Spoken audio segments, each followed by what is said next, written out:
बिस्मिल्लाहिर्रहमानिर्रहीम। English grammar lecture number 5। Students, dear students, हमने last time noun और pronoun पे डिस्कशन की। अच्छा, उसके बाद एडजेक्टिव के लिए जा रहे थे। हम एडजेक्टिव की तरफ जाने से पहले फिर हम उसी चीज़ जो कॉम्प्लीमेंट और ऑब्जेक्ट है उसको फिर थोड़ा रिपीट कर लेते हैं ताकि आपका कॉन्सेप्ट क्लियर हो जाए और आगे बढ़ते हैं। सब्जेक्ट ऑब्जेक्ट किसको कहते हैं? ऑब्जेक्ट जिस पे काम का असर हो। ऑब्जेक्ट किसको कहते हैं? काम का असर हो। असलम, वही जुमले, असलम राइट से लेटर। असलम राइट से लेटर। राइट्स हमारा वर्ब इसलिए है कि असलम के बारे में बताता है कि लिखता है। उस क्या लिखता है, काम किस पे हो रहा है? लेटर पे हो रहा है, इसलिए ऑब्जेक्ट हुआ। मगर अगर मैं कहूं कि असलम इज, अच्छा असलम राइट्स, अगर मैं लेटर निकाल दूं असलम राइट्स, फिर भी ये ऐसा प्रेडिकेट है हमारा सेंटेंस में। मैंने आपको बताया कि वर्ब हमारा सेंटेंस जो होता है वो सब्जेक्ट और प्रेडिकेट होता है, और प्रेडिकेट में कम से कम क्या होता है? वर्ब। यहां पर देखें सब्जेक्ट है और प्रेडिकेट है, और प्रेडिकेट में कम से कम क्या है हमारा? वर्ब है हमारा। तो प्रेडिकेट आपका क्या बता रहा होता है? एक सब्जेक्ट के बारे में कि सब्जेक्ट क्या करता है। अब यहां पर देखें कि असलम इज, असलम इज, असलम है, क्या है? अभी प्रेडिकेट आपको, जो प्रेडिकेट में जो वर्ब है इज, वो आपको मुकम्मल इंफॉर्मेशन नहीं दे रहा सब्जेक्ट के बारे में। इसलिए उसको मुकम्मल करने के लिए, कंप्लीट करने के लिए जो भी लफ्ज आएगा उसको हम कॉम्प्लीमेंट कहेंगे। तो फर्क क्या हुआ? असलम इज गुड, या असलम इज ए डॉक्टर, या असलम इज इन क्लास। मैंने आपको बताया था कि पूरा करने के लिए कुछ भी आ सकता है, एडजेक्टिव भी आ सकता है, नाउन भी आ सकता है, प्रीपोजिशन वगैरह भी आ सकती है। कोई भी अल्फाज जब सेंस वर्ब को हेल्प करने के लिए आए, सब्जेक्ट के बारे में बताने के लिए, तो उसको हम कॉम्प्लीमेंट कहते हैं। तो फर्क क्या है? सिंपल कि ऑब्जेक्ट वो होता है जो असर लेता है, ऑब्जेक्ट वो होता है जो असर लेता है वर्ब का, और कॉम्प्लीमेंट वो होता है जो खुद वर्ब की मदद करने के लिए आता है, उसका प्रेडिकेट पूरा करने के लिए, प्रेडिकेट की इंफॉर्मेशन पूरी करने के लिए, उसकी इंफॉर्मेशन देने के लिए, वो हेल्प करने के लिए आते हैं, तो इसलिए उनको कॉम्प्लीमेंट कहा जाता है। होप के आपको इसको ध्यान में रखेगा, और ये भी चीज ध्यान में रखिएगा जो आहिस्ता आहिस्ता आगे आती जाएंगी। अभी मैंने आपको बताया था कि वर्ब का सब्जेक्ट होना, वर्ब का ऑब्जेक्ट होना, या प्रीपोजिशन का ऑब्जेक्ट होना। तो ऑब्जेक्ट्स वर्ब के भी होते हैं, ऑब्जेक्ट्स हमारे वर्ब के भी ऑब्जेक्ट्स होते हैं, और हमारे प्रीपोजिशन के भी ऑब्जेक्ट्स होते हैं। एक और भी चीज है जो हम आगे पढ़ेंगे, वर्बल। फिलहाल आप ध्यान में रखें कि वर्बल के भी ऑब्जेक्ट्स होते हैं। तो जब भी ऑब्जेक्ट की बात हो, आपके ज़हन में हो, तो ऑब्जेक्ट तीन ही होते हैं ग्रामर में। या वर्ब का ऑब्जेक्ट होता है, या प्रीपोजिशन का ऑब्जेक्ट होता है, या वर्बल का ऑब्जेक्ट होता है। और ऑब्जेक्ट वहां पर डिस्कस कर, और ऑब्जेक्ट क्या होता है हमारा? हमेशा ऑब्जेक्ट हमेशा हमारा नाउन होता है। और अगर उस नाउन को रिप्लेस करने के लिए कोई भी लफ्ज आ जाएगा सूटेबल, तो उसको हम क्या कहेंगे? प्रोनाउन कहेंगे हम उसको। तो ये हो गया आपका कॉन्सेप्ट कॉम्प्लीमेंट का, ऑब्जेक्ट का। और आगे बढ़ते हैं एडजेक्टिव। एक फैमिली शुरू की थी हमने, नाउन भी पढ़ लिया, प्रोनाउन भी पढ़ लिया। अगर नाउन और प्रोनाउन आपने पढ़ लिया, समझ लिया, तो एडजेक्टिव खुद आना चाहिए। जैसे नाउन पढ़ने के बाद प्रोनाउन खुद आ गया आपको, ऐसे ही अगर नाउन प्रोनाउन आ गया तो एडजेक्टिव खुद आना चाहिए। एडजेक्टिव क्या है?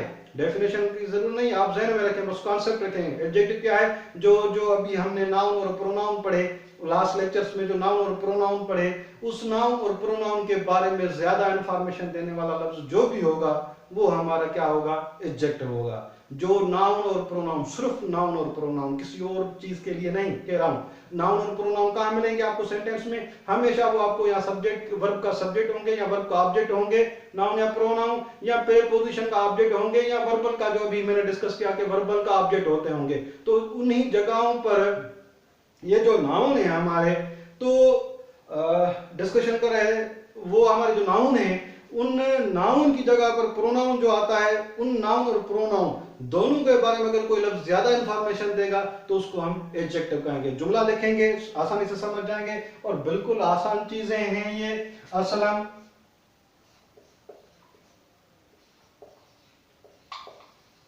राइट से लेटर, ये देखिए मैं जुमले बार बार वही लिख रहा हूं। असलम, अच्छा, इज ए डॉक्टर। मैंने कहा कि राइट्स सेंटेंस में सब्जेक्ट और प्रेडिकेट, प्रेडिकेट में वर्ब, वर्ब को ज्यादा पहले पहले जब भी जुमला मिले तो प्रेडिकेट में और प्रेडिकेट में भी वर्ब को आइडेंटिफाई ही करना होता है।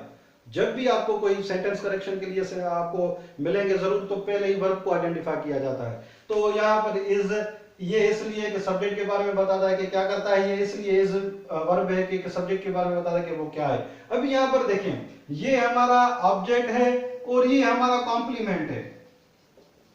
अभी जो हमने पढ़ा कॉम्प्लीमेंट, ऑब्जेक्ट और कॉम्प्लीमेंट, ऑब्जेक्ट और कॉम्प्लीमेंट। ऑब्जेक्ट होता है वो काम का असर उस पर पड़ा होता है, कॉम्प्लीमेंट का मसला क्या होता है कि वो उसी वर्ब को मदद करने के लिए आता है, उसका सेंस प्रेडिकेट पूरा करने के लिए आता है। तो यहाँ पर ए डॉक्टर सेंस पूरा करने के लिए आया है इस वर्ब का, इसलिए हमारा कॉम्प्लीमेंट बना। अच्छा, अब आते हैं कि मैंने बताया था कि जो ऑब्जेक्ट है वो हमेशा नाउन होता है, ये यहाँ पर नाउन है। अब आते हैं कॉम्प्लीमेंट। कॉम्प्लीमेंट मैंने कहा था आपको नाउन भी हो सकता है, प्रोनाउन भी हो सकता है, कॉम्प्लीमेंट आपका प्रीपोजिशन भी हो सकता है, कॉम्प्लीमेंट कुछ भी हो सकता है। तो यहाँ पर अगर एक डॉक्टर को देखें तो यहाँ पर एक डेफिनेशन जो आपने ज़हन में रखी हुई है, याद रखी हुई है वाक्य, वो आज काम आ रही है कि ए डॉक्टर एक प्रोफेशन का नाम है डॉक्टर होना। तो ये ए डॉक्टर जो है हमारा वो क्या है, नाउन है हमारा। अब आते हैं कि ये भी नाउन और ये भी नाउन। नाउन ये कॉम्प्लीमेंट बन के आया है, यहाँ पर ये ऑब्जेक्ट बन के आया है नाउन हमारा। नाउन के बारे में ज्यादा इंफॉर्मेशन दे। अब देखते हैं पहले जुमले में। पहले जुमले में असलम भी नाउन है और लेटर भी नाउन है। मैं लेटर के बारे में ज्यादा इंफॉर्मेशन दे रहा हूं कि Aslam writes a good letter. Aslam writes a good letter. खत कौन सा है, अच्छा खत। असलम अच्छा खत लिखता है।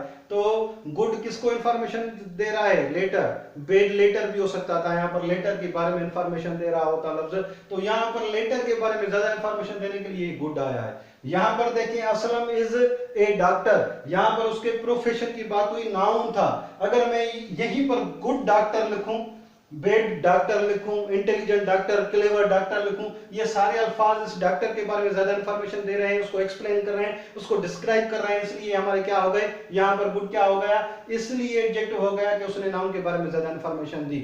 अभी डॉक्टर के बारे में ज्यादा इंफॉर्मेशन दी। अगर असलम ही के बारे में ज्यादा इंफॉर्मेशन दे दूं मैं, यहाँ पर असलम इज गुड, ये लफ्ज फिर भी किसके बारे में इंफॉर्मेशन दे रहा है, असलम है अच्छा। अच्छा कौन है, वो खुद असलम। असलम कौन है, सब्जेक्ट। सब्जेक्ट क्या होता है, नाउन। नाउन के बारे में ज्यादा इंफॉर्मेशन इस गुड ने दी। नाउन के बारे में ज्यादा इंफॉर्मेशन देने वाला लफ्ज फिर भी क्या होगा हमारा, एडजेक्टिव होगा। एडजेक्टिव, ये डी साइलेंट होती है, एडजेक्टिव कहते थे, ठीक है। तो ये गुड हमारा एडजेक्टिव है। तो एडजेक्टिव के बारे में क्या इंफॉर्मेशन मिली आपको कि एडजेक्टिव किसको कहेंगे, जहां जहां पर भी नाउन या प्रोनाउन है, जहां जहां पर भी नाउन या प्रोनाउन है, उस नाउन या प्रोनाउन के बारे में, सिर्फ नाउन प्रोनाउन कह रहा हूं, उसके बारे में ज्यादा कोई लफ्ज इंफॉर्मेशन दे, ज्यादा उसको एक्सप्लेन करे, ज्यादा उसको कोई डिस्क्राइब करे, ज्यादा कोई उसको कोई क्वालिफाई करे, तो उस लफ्ज को हम क्या कहेंगे, एडजेक्टिव कहेंगे। सिंपल इसका कॉन्सेप्ट है, इतना मुश्किल नहीं है। अभी नेक्स्ट जो कॉन्सेप्ट है, वो टॉपिक है हमारा, वो प्रीपोजिशन है, वो भी नहीं फैमिली का एक हिस्सा है, उस पर भी हम डिस्कस कर लेते हैं थोड़ी देर के बाद।